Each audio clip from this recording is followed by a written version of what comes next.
Est-il possible d'être religieux et perdu? Est-il possible d'être religieux et perdu? Vous diriez quoi? Oui? Bon, unanimité, on dirait. Et c'est vrai que ça nous pose cette question de la vraie religion et de la fausse religion. Et je ne sais pas si vous avez déjà entendu cette phrase, le christianisme n'est pas une religion, c'est une relation. Alors oui, c'est vrai, nous avons une relation personnelle avec Dieu, c'est ce qu'on a chanté, par le Saint-Esprit qui vient en nous. Mais aussi, finalement, il y a quand même une question de religion, entre guillemets, qui englobe finalement tous les commandements de Jésus. C'est dans un des passages qu'on a lus. Jésus dit, oui, le Saint-Esprit va venir, mais obéissez à ce que je vous ai enseigné. Et ça fait partie à la fois d'obéir aux commandements que Jésus a mis en place, mais aussi à tout un principe de comment on découvre Dieu, qui est Dieu, et ainsi de suite. Et ça, finalement, c'est une sorte de gros sac, en fait, qu'on appelle la religion. Et la religion pour la religion ne sert à rien, mais une relation avec Christ, sans savoir ce que Christ nous demande, c'est une relation qui ne fonctionnera pas très bien. C'est comme ne pas connaître son conjoint, mais d'être marié. Et du coup, voilà, Jésus lui-même, en fait, il ne détestait pas du tout la religion. Il se rendait régulièrement à la synagogue, il vivait des temps de culte avec les autres juifs, ils ouvraient la parole de Dieu ensemble. Jésus a respecté a respecté tous les commandements de l'Ancien Testament de manière parfaite.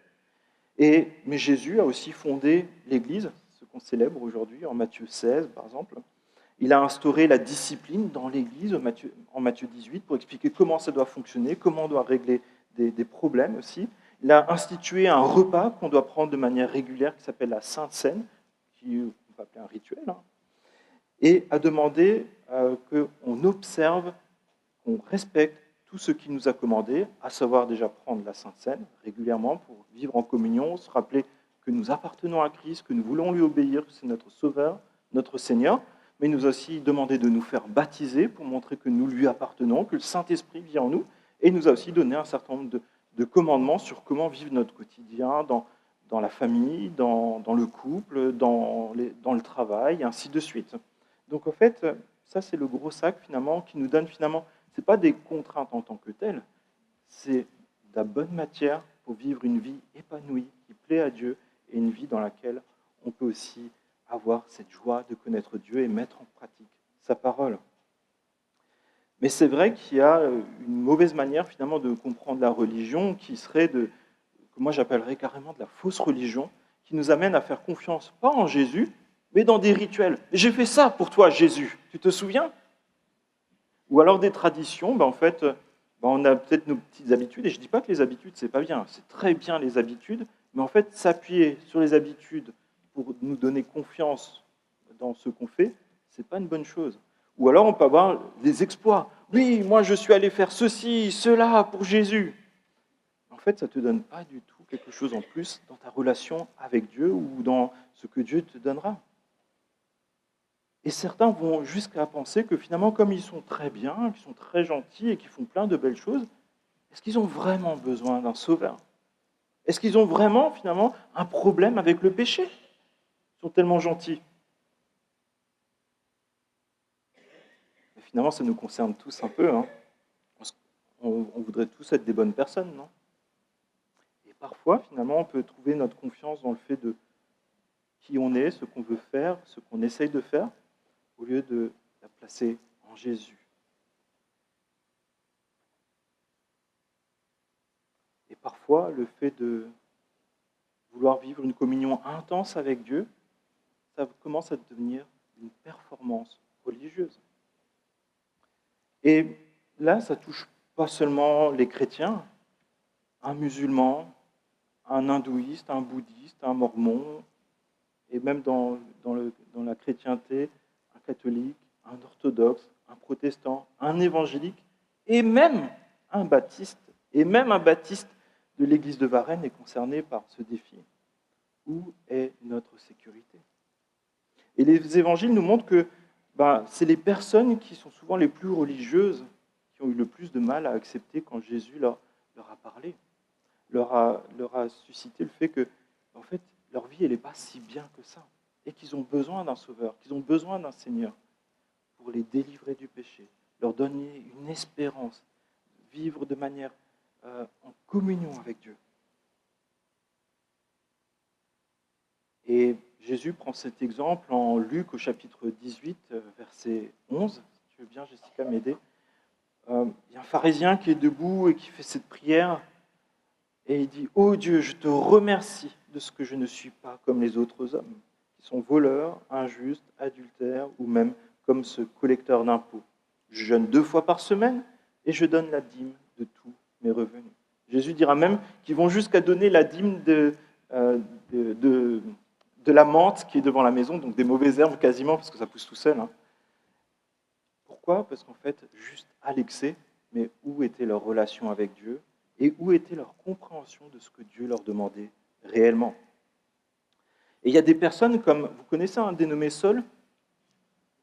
Ouais, c'est lui qui nous écrit dans le texte qu'on va lire, il deviendra l'apôtre Paul, mais en fait il a persécuté l'Église, il a poursuivi des familles qui s'enfuyaient, il a été, on va dire, témoin et même participant à des meurtres de chrétiens. Et à un moment, Dieu a dû le stopper net. Il était sur son cheval, il est tombé aveugle. Et c'est là qu'en fait, il a retrouvé la vue spirituelle. Et Dieu l'a stoppé. Et parfois, je pense que Dieu aussi veut nous stopper, et nous dire « Oh, écoute, là, je veux te parler. Reviens à l'essentiel. Reviens à une vie qui est consacrée à moi. Reviens à une communion sincère avec moi. Regarde à ce que tu fais dans ton quotidien et examine tout selon ma parole. » Et je pense qu'il y a des bilans comme ça que Dieu nous propose pour qu'on puisse vraiment revenir sur ce qui est essentiel dans la vie d'un chrétien, d'un disciple de Jésus. Et je vous propose de lire ce texte. On a continué une série de prédications qui se trouve dans Romains au chapitre 2.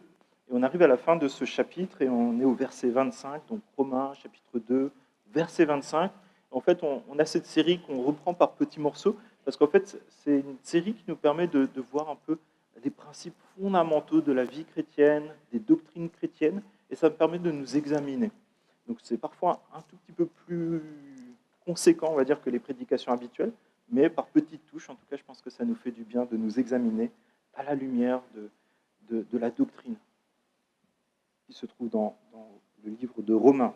Donc je vous invite à la lecture dans Romains au chapitre 2, verset 25. Donc c'est Paul qui s'adresse à l'église de Rome, mais c'est une lettre qui a vraiment vocation à circuler dans toutes les églises pour rappeler les choses essentielles, rappeler l'évangile de Jésus-Christ et comment la mettre en pratique dans le quotidien d'un disciple de Jésus. Romains chapitre 2, verset 25. Certes, la circoncision est utile si tu mets en pratique la loi, mais si tu la violes, ta circoncision devient incirconcision.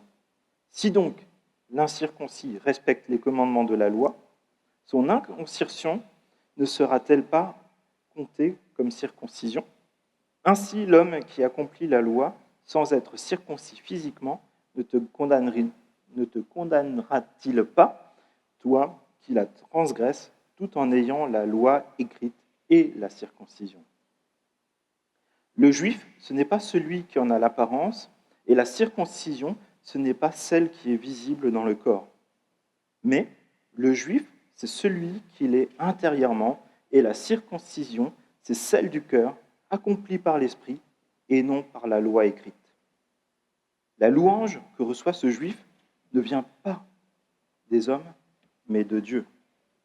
Amen. C'est très dense. On va essayer de voir tout ça ensemble, mais déjà, je vous propose juste de peut-être en trame pour avoir des repères. En fait, ce qui nous est demandé, c'est d'avoir un cœur transformé par l'Esprit Saint. Et c'est ce qu'on fait justement aujourd'hui, ça tombe bien. Et en fait, je vous propose de le voir ainsi. La fausse, tu peux le projeter s'il te plaît ? Ça ne marche pas chez moi. La fausse sécurité de la religiosité. L'obéissance surpasse la religiosité et l'apparence trompeuse de la religiosité. Merci. Et donc, le premier point, c'est la fausse sécurité qui se trouve dans la religiosité. Et à l'origine, vous savez d'où vient la circoncision? Quelqu'un a une idée? Abraham, papa Abraham.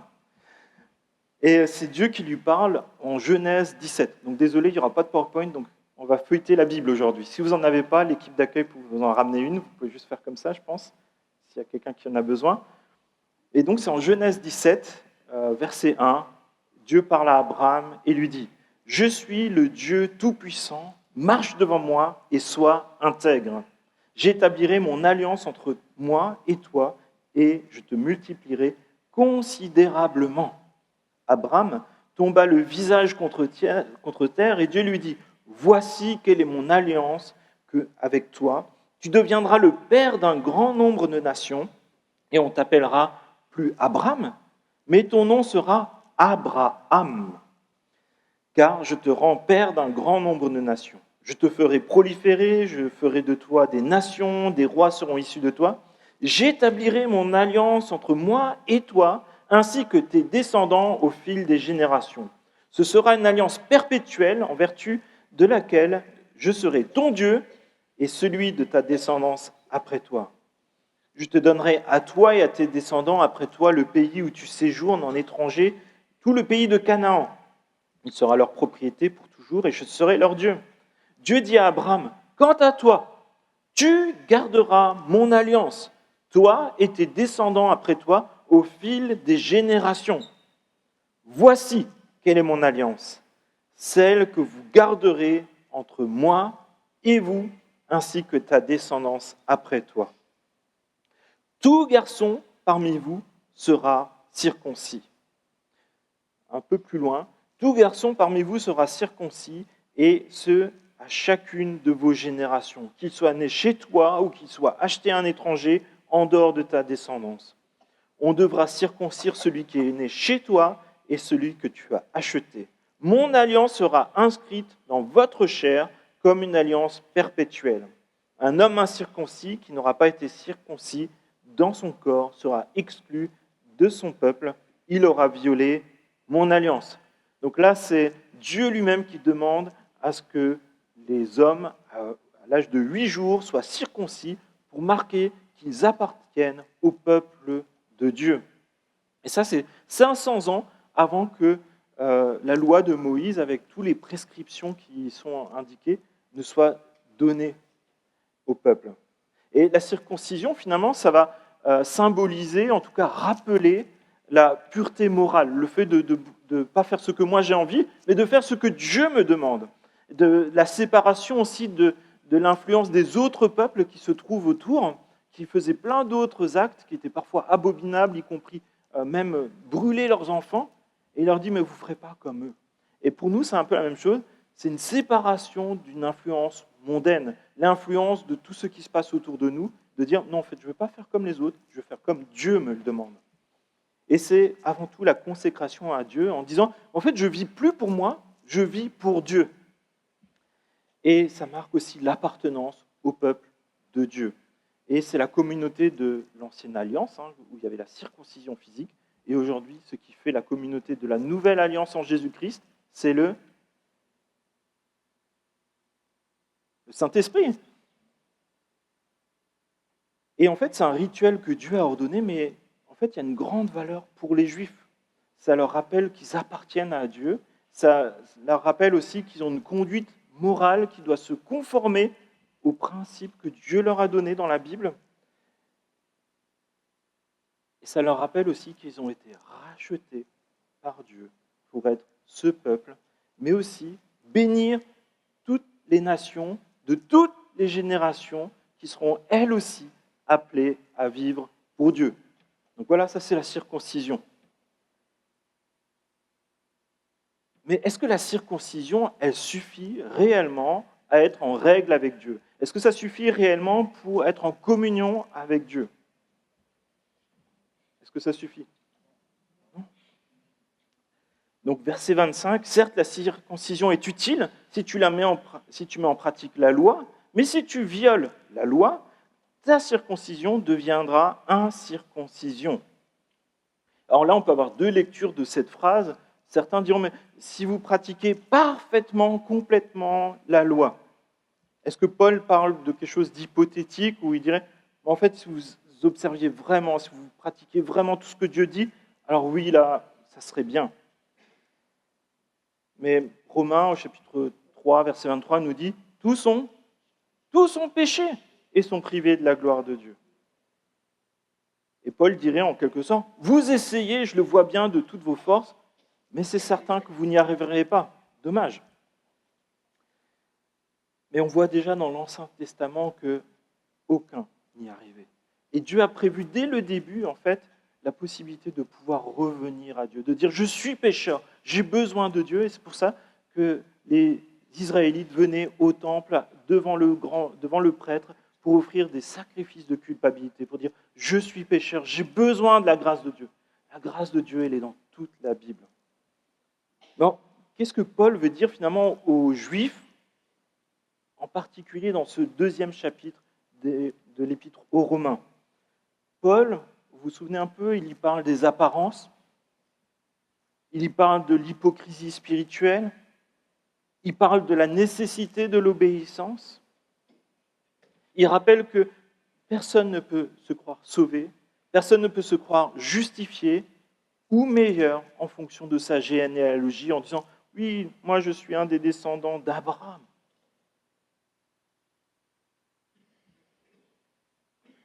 Et finalement, cette question, c'est peut-on être déclaré juste, irréprochable devant Dieu de notre vivant? Et par exemple, c'est là où c'est intéressant de comprendre ce que Paul essaie de dire. C'est par exemple, qu'est-ce qui est dit de Zacharie et Élisabeth? Vous savez de qui c'est les parents? Zacharie et Élisabeth? Jean-Baptiste, oui. Et ils sont présentés comme ça dans Luc au chapitre 1, verset 6. Tous deux, donc Zacharie et Élisabeth, étaient justes devant Dieu. Ils suivaient d'une manière irréprochable tous les commandements et toutes les lois du Seigneur. Ça, j'aimerais bien que Dieu dise ça de moi. Je me dis, waouh, ça c'est quelque chose de grandiose. Mais est-ce qu'ils étaient vraiment parfaits? Est-ce qu'ils étaient vraiment sans péché? Enfin, sans péché? Non. Ils vivaient par la grâce, mais ils faisaient des efforts, je pense, chaque jour pour se consacrer à Dieu, pour vivre pour Dieu, lutter contre le péché. Et Dieu les a bénis, en fait, aussi en leur donnant Jean-Baptiste et leur confier la mission d'élever la personne qui tracera le chemin pour Jésus-Christ, pour nous apporter le salut. Ça, c'est grandiose. Mais ils n'étaient pas parfaits. Donc, ça veut dire qu'en fait, ce qui nous est demandé, c'est de chercher à faire ce qui est parfait, ce qui est juste, ce qui est droit devant Dieu, de toutes nos forces, et de compter sur la grâce de Dieu pour le reste. Et donc, je vous propose de comprendre ça si vous pratiquez parfaitement la loi comme une référence finalement à un mode de vie. Quel est ton mode de vie? Comment est-ce que tu marches dans ton quotidien? Est-ce que tu marches selon le péché? Ou est-ce que tu marches selon les principes et les commandements que Dieu te donne? Quel est ton mode de vie dans le quotidien? Est-ce que tu as un mode d'obéissance, un mode de vie qui est lié à l'obéissance à la parole de Dieu? Et finalement, Paul parle d'une vie qui est consacrée à Dieu et qui recherche la sainteté selon la parole de Dieu. Il ne te dit pas de chercher utopiquement, d'être parfait. Il te demande de mener une vie d'obéissance à Dieu, qui cherche à faire plaisir à Dieu. Et la circoncision, comme on l'a lu, c'était pour les hommes juifs. C'était un rappel quotidien pour eux, à chaque fois qu'ils se voyaient. Ils voyaient dans leur chair qu'ils devaient être consacrés, mis à part pour Dieu, qu'ils doivent lutter quotidiennement contre le péché. Mais ça leur rappelle aussi quotidiennement, finalement, qu'ils sont pécheurs, qu'ils ont un problème avec le péché, qu'ils ont besoin de vivre la repentance et qu'ils ont besoin de vivre la dépendance à Dieu. Mais certains, au lieu d'y voir le fait qu'ils sont pécheurs et qu'ils ont besoin de Dieu, ils voient une fausse sécurité, une fierté humaine. Et c'est à ça que Dieu a dit stop. Non, c'est pas ça. Et Paul, quand lui en parle, il faut comprendre qu'il a vraiment été stoppé net par Dieu. Il a dû tout lâcher pour revenir aux choses essentielles que Dieu lui a données. Il a dû lâcher cette folie de la religiosité de la fausse religiosité qui était destructrice, qui l'amenait même jusqu'à tuer et qui l'amenait à la mort éternelle. Et il en parle comme ça dans Philippiens au chapitre 3. En effet, les vrais circoncis, c'est nous qui rendons notre culte à Dieu par l'Esprit de Dieu, qui plaçons notre fierté en Jésus-Christ et qui ne mettons pas notre confiance dans notre condition. Et un peu plus loin, verset 7, mais ces qualités qui étaient pour moi des gains, donc il parlait du fait qu'il était circoncis le 8e jour, qu'il connaissait la Bible par cœur, qu'il était même un persécuteur de l'Église, qui trouvait sa justice personnelle dans la loi. Et il dira, mais ces qualités qui étaient pour moi des gains, je les regarde comme une perte à cause de Christ. Je considère même tout comme une perte à cause du bien suprême qu'est la connaissance de Jésus-Christ, mon Seigneur. À cause de lui, je me suis laissé dépouiller de tout ce que je considère, tout cela comme des ordures, afin de gagner Christ et d'être trouvé en lui, non avec ma justice, celle qui vient de la loi, mais avec celle qui s'obtient par la foi en Christ, la justice qui vient de Dieu et qui est fondée sur la foi.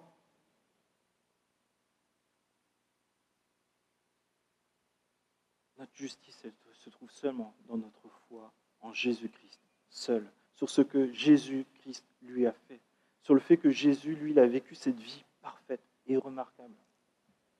Et puis, il est question de fausse circoncision et de fausse sécurité.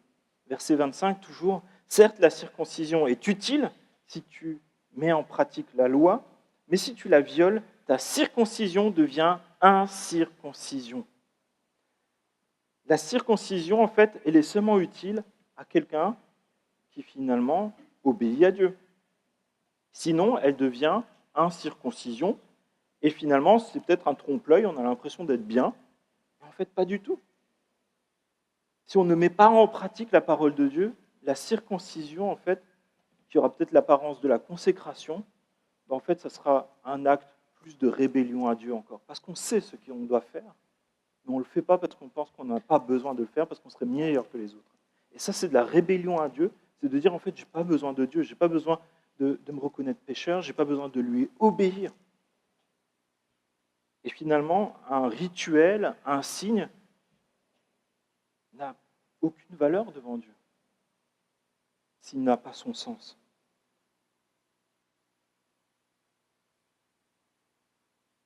Et je vais vous proposer de l'expliquer avec une illustration. Quand on se marie, les mariés, qu'est-ce qu'ils font? Il se passe là la bague au doigt, l'alliance. Et qu'est-ce que ça veut dire, le fait de porter une alliance? C'est un message pour qui? Pour le marié, la mariée, mais aussi pour chacun des autres autour. Ça leur rappelle qu'ils s'appartiennent l'un l'autre. Ça leur rappelle que c'est une relation exclusive dans le mariage, qu'il y a seulement les deux mariés. Et ça leur rappelle aussi qu'ils doivent être fidèles l'un à l'autre, physiquement, sexuellement, dans les pensées, dans leur solidarité. D'abord se préoccuper du conjoint avant des autres. Et imaginez maintenant que tout en portant cette alliance, qui est peut-être très brillante, l'un des conjoints trompe son conjoint, des rapports sexuels avec quelqu'un d'autre. Mais sans la fidélité, l'engagement envers son conjoint, il peut porter l'anneau, l'alliance. À quoi ça sert? À quoi ça sert de porter l'alliance si on ne vit pas le mariage? À rien du tout. Mais l'inverse, c'est aussi vrai.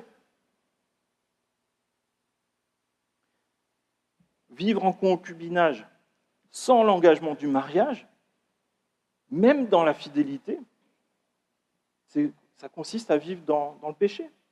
La Bible nous dit que la fornication fait partie de l'immoralité sexuelle, parce que finalement, on ne s'engage pas publiquement en disant, voilà, exclusivement, on veut vivre le mariage ensemble. Exclusivement, on veut avoir cette intimité ensemble. Exclusivement, on veut construire une famille. et finalement on refuse de s'engager dans ce que la Bible a prévu dès les premières pages de la Bible, en Genèse 2, verset 24, où il dit que l'homme quittera son père et sa mère et s'attachera à sa femme, et ils ne feront qu'une seule chair. Et donc ça veut dire quoi? Ça veut dire qu'il doit y avoir une cohérence entre la pratique et les signes extérieurs. L'un sans l'autre, ça ne fonctionne pas. Ça n'a aucun sens, c'est un mensonge. Revenons à la vie chrétienne. Vivre une vie chrétienne sans s'engager par le baptême, ou s'engager dans le baptême sans vivre une vie chrétienne, ça n'a aucun sens. Et je pense que, alors peut-être certains sont mariés, d'autres pas, peut-être certains sont baptisés, d'autres pas, mais finalement, dans ces exemples-là, ça nous rejoint tous dans nos défis du quotidien. On peut facilement s'appuyer peut-être sur des signes extérieurs, sur des habitudes, pour y trouver une sorte de fausse sécurité, et finalement pas laisser le Saint-Esprit agir en nous et nous amener à peut-être mettre des choses en règle devant Dieu, de peut-être arrêter de faire le mal, mais aussi il nous demande de faire le bien. Et je pense que Dieu veut nous interpeller sur ces choses-là. Peut-être, tu as fait une prière de foi, mais tu ne t'es pas encore fait baptiser. Si Jésus c'est ton Sauveur et ton Seigneur, fais-toi baptiser. Peut-être tu prends régulièrement la Sainte Seine en disant « Oui, Jésus c'est mon Sauveur et mon Seigneur ». Oui, mais depuis des années ou peut-être des mois, finalement, tu t'es jamais engagé dans le baptême. Aujourd'hui, je pense que c'est le moment. C'est un peu comme si tu voulais fêter un anniversaire de mariage, mais que tu n'étais pas marié.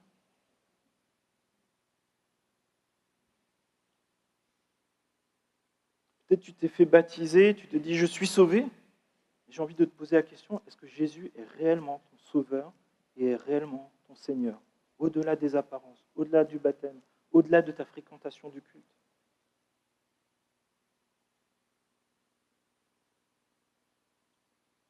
On a tous des sujets, je pense, on est bien devant Dieu, en fait. On fait ce qu'il faut et c'est bien, il faut s'y encourager. Et par contre, Dieu nous appelle à la progression. Pourquoi? Parce qu'il nous dit quoi? Il nous fait une promesse qui est vraiment exceptionnelle, qui est vraiment grandiose. Il veut nous amener à la stature parfaite de Christ. Vous vous rendez compte? À la stature parfaite de Christ. Moi, ça me semble impossible aujourd'hui comme ça. Mais je crois à un grand Dieu. Je crois à un Dieu qui veut investir en moi et qui veut m'amener à le connaître de mieux en mieux et à ressembler de plus en plus à Jésus, dans les actes, dans les paroles, dans tout ce que je suis. Et je crois que c'est ce que Dieu désire pour notre Église, pour chacun d'entre nous.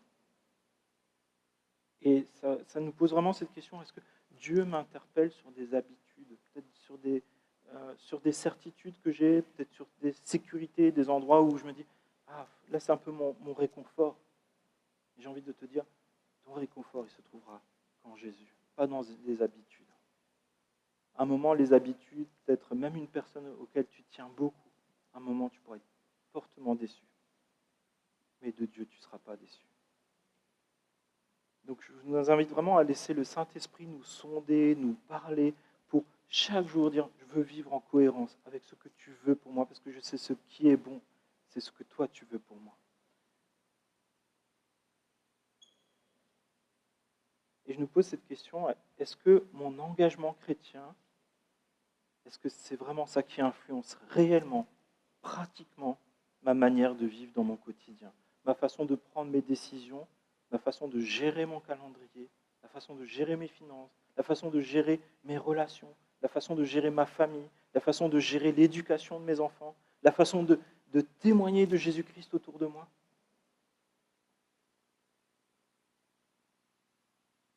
C'est un appel à ce que Dieu veut nous accompagner en cela. Et c'est un encouragement.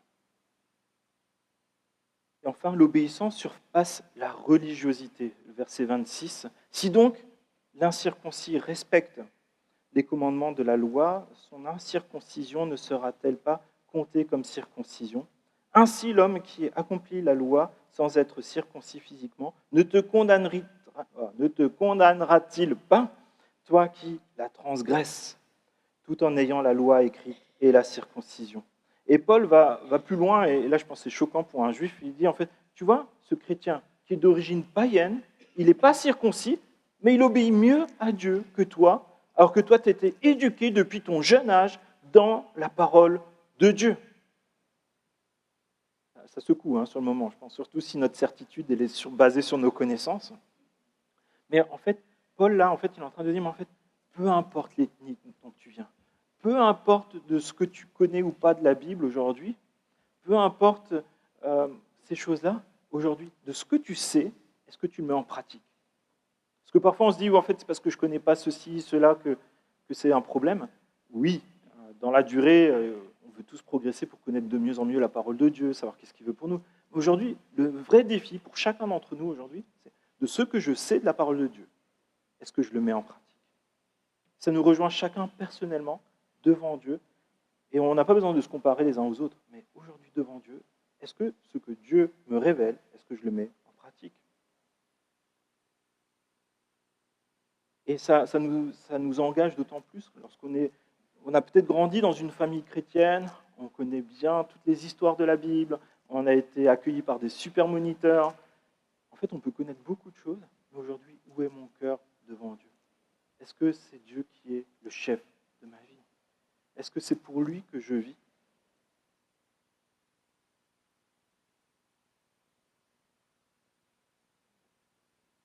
Et je suis assez touché de ces dernières semaines, j'ai rencontré plusieurs personnes, en fait, ils n'ont pas encore fréquenté d'église. En fait, ce qui s'est passé, c'est qu'ils ont commencé à ouvrir la parole de Dieu, et Dieu leur a parlé, et quand je discute avec eux, ils ont une conversion authentique, sincère. Chaque jour, je vois qu'ils règlent des choses dans leur vie, et puis là, une des prochaines étapes, c'est de s'intégrer à une église. C'est tellement encourageant de voir comment Dieu nous rejoint, et lorsqu'on a faim et soif de Dieu, il nous fait grandir. Et je voudrais vous parler d'un sujet qui est peut-être un peu tabou dans nos églises évangéliques. Est-ce qu'on peut être chrétien sans être disciple de Jésus? S'il vous plaît, dites-moi non. Est-ce qu'on peut s'identifier comme ambassadeur de Christ sans mettre en pratique les enseignements de Jésus? On a besoin d'être cohérent, et je pense que dans ces versets, on voit le besoin de cohérence. Je suis désolé, j'ai prévu d'afficher les infos, donc je vais essayer de vous les donner. Mais j'étais à une rencontre avec des responsables d'union du CNEF, donc il y avait 33 unions d'églises qui étaient présentes, et puis on m'avait invité à y participer. Puis à un moment, il y a Sébastien Fad, donc c'est un sociologue des religions, qui nous a présenté les dernières statistiques qui ont été faites sur les protestants, et particulièrement les évangéliques, qui ont été faites par l'IFOP. Et je vous donne quelques chiffres. Alors, c'est pas forcément la réalité, mais ça nous interroge fortement de qu'est-ce qui fait aujourd'hui notre vie chrétienne, notre vie d'église. Dans ce sondage qui a été fait à la fin de l'année dernière, donc, il y a 36% des chrétiens qui se disent évangéliques, donc je précise, qui se disent évangéliques, qui vont une fois par semaine à l'église. On ne parle pas des vacances, d'aller faire une visite et tout ça. C'est-à-dire qu'il y a un tiers de personnes qui se disent évangéliques qui fréquentent de manière régulière une église. On me dira, bon, peut-être pas tout le temps, aussi il faut tenir en compte qu'il y a de plus en plus de personnes qui doivent travailler aussi durant les week-ends. Mais en fait, sur le mois, c'est 13%. Donc en fait, si on cumule les deux, alors, certains vont me dire, peut-être que j'ai mal calculé, en fait, il y a seulement 50%, et j'arrondis à la hausse, des personnes qui se disent chrétiens évangéliques qui vont une fois par mois à l'église. Qui vont se retrouver pour être enseignés, pour adorer Dieu ensemble, pour s'exhorter les uns les autres à venir vivre une vie d'église cohérente. Une autre statistique, c'est la lecture hebdomadaire, je ne dis pas quotidienne, hebdomadaire de la Bible. Et là, je pense que ça nous rejoint tous. Je pense qu'on est beaucoup à avoir des défis dans la lecture de la Bible. Mais en fait, en 2010, quand cette question a été posée aux chrétiens protestants évangéliques, 74% des évangéliques disaient je lis ma Bible au moins une fois par semaine. 74%. Donc quasiment 3/4 des évangéliques qui étaient interrogés. En 2017, quand cette question a été posée, 53%. En 2024, 39%. Si la question est posée en 2026, combien resteront-ils? Mais au-delà de ça, si c'était nous qui étions interrogés, si l'IFOP me téléphonait, qu'est-ce que je répondrais en 2026? Mais ça a des conséquences. Ils ont posé des questions aussi sur des compréhensions finalement de comment est-ce que la lecture de la parole de Dieu, comment les principes bibliques, en fait, conditionnent leur façon de penser. Et donc là, je vous demanderai de ne pas faire de commentaires, mais c'est un sujet d'actualité. Et la question, c'est proportion de personnes qui adhèrent à la légalisation de l'aide active à mourir.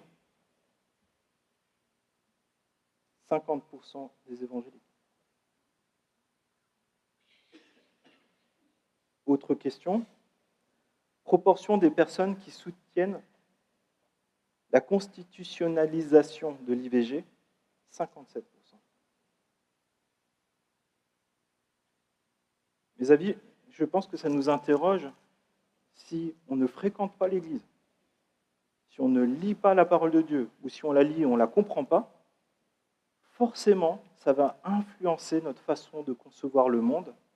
On va de plus en plus se rapprocher des pratiques païennes et de plus en plus s'éloigner de ce que nous dit la Bible. On n'est pas là pour se juger les uns les autres. Mais aujourd'hui, moi, personnellement, est-ce que je veux me laisser diriger par la parole de Dieu? Est-ce que je veux me laisser diriger par le Saint-Esprit? Et en Jérémie, déjà, dans l'Ancien Testament, il est dit cela. Oui, mon peuple est stupide. Il ne me connaît pas.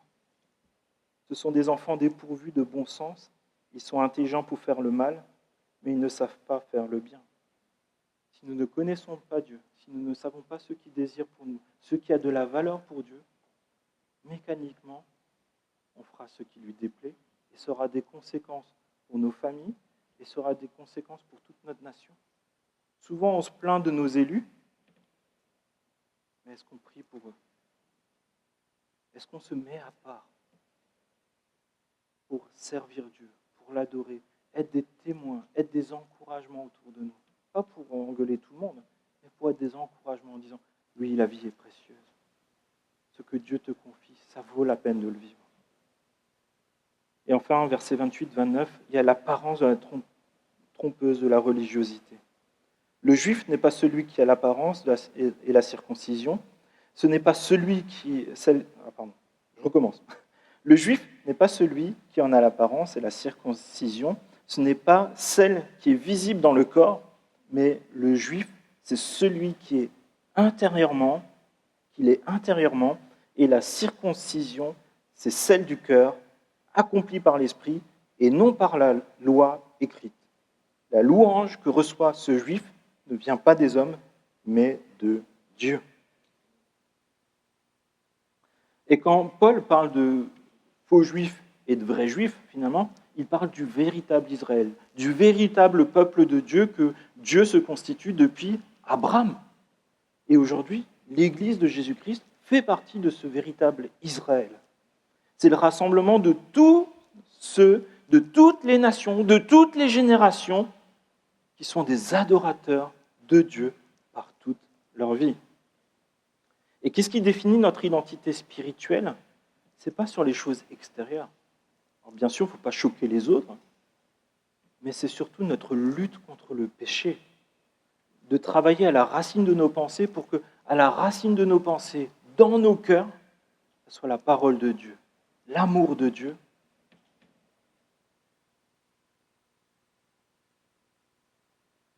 Et Jésus nous dit cela en Marc, chapitre 7, verset 21, car c'est de l'intérieur, c'est du cœur des hommes que sortent les mauvaises pensées, les adultères, les immoralités sexuelles, les meurtres, les vols, les désirs mauvais, la ruse, les dérèglements, le regard envieux, la médisance, l'orgueil, la folie.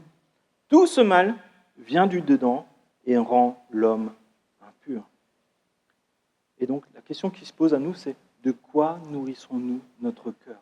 De quoi nourrissons-nous nos pensées? Est-ce que nous mettons en place des choses qui nous nourrissent par la lecture de la Bible, par la fréquentation de l'Église, que ce soit lors des cultes, mais aussi peut-être des groupes de maison, des groupes d'hommes, des groupes de femmes, des groupes de jeunes? Qu'est-ce que je fais, par exemple, pour que mes collégiens ou mes jeunes aient accès à un enseignement qui soit adapté à leur âge? On propose des choses à l'Église. Est-ce que j'emmène mes collégiens? Est-ce que j'emmène mes lycéens, mes jeunes? Est-ce que je suis un homme, une femme, un père, une mère qui veut se mettre à l'écoute de Dieu et participer aussi à ces temps-là où on s'exhorte les uns les autres? Et enfin, c'est quelque chose qu'on ne pourra pas faire par nous-mêmes. On peut prendre des bonnes décisions pour dire « Seigneur, je veux être disponible pour toi ».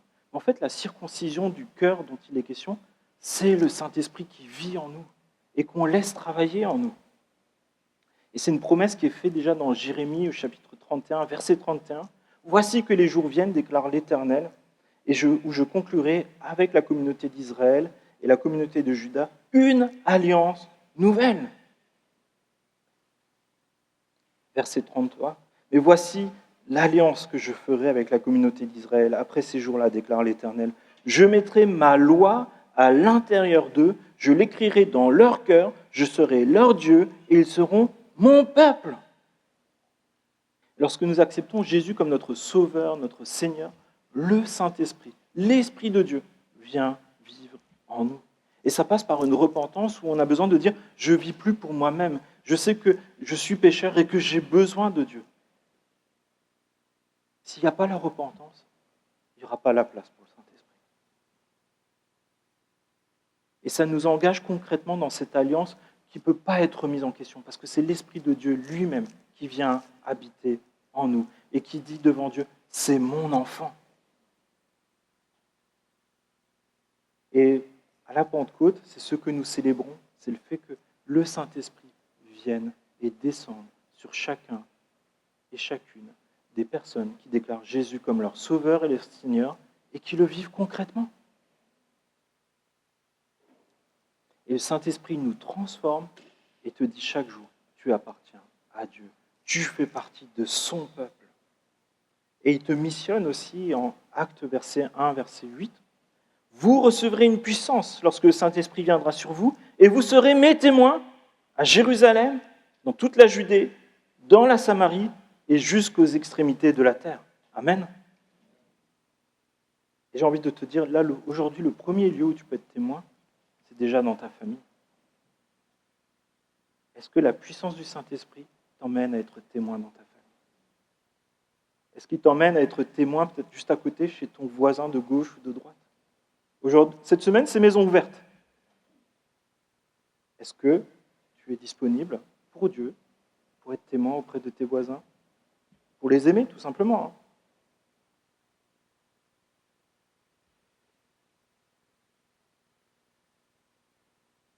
Oui, la parole de Dieu nous secoue par moments, mais c'est salutaire parce qu'il veut nous emmener vers le haut, il veut nous emmener à abandonner les apparences de piété, les apparences de on serait mieux que les autres, à vivre réellement une vie qui est transformée par le Saint-Esprit. Ça nous interpelle chacun et chacune, et moi le premier, dans nos habitudes, dans des certitudes qu'on peut avoir. Ah oui, ça devrait fonctionner de telle façon, ou comme ci, ou comme ça. En fait, on a juste besoin de revenir à chaque fois à ce qui est essentiel, ce qui a de la valeur devant Dieu, et le reste va venir par la suite. Parce que la vie chrétienne et la spiritualité chrétienne, ça ne va pas se fonder sur des mérites, parce que j'aurais fait ceci ou cela, ou par des efforts qui n'ont aucun sens. Si ce n'est pas le Saint-Esprit qui travaille en nous, on peut faire beaucoup d'efforts, ça ne marchera pas. Dieu veut vraiment nous donner un cœur nouveau. Et je vous invite à la prière pendant ce temps que l'équipe s'installe. Père, c'est vrai que dans ce message, tu nous appelles à vivre de manière réellement transformée par ton esprit, à te laisser œuvrer en nous, parce que c'est toi qui, de quelque chose qui dans nos cœurs, dans nos pensées, ne t'honore pas, Seigneur, Toi, tu le transformes et t'en fais un lieu d'adoration pour toi, Seigneur.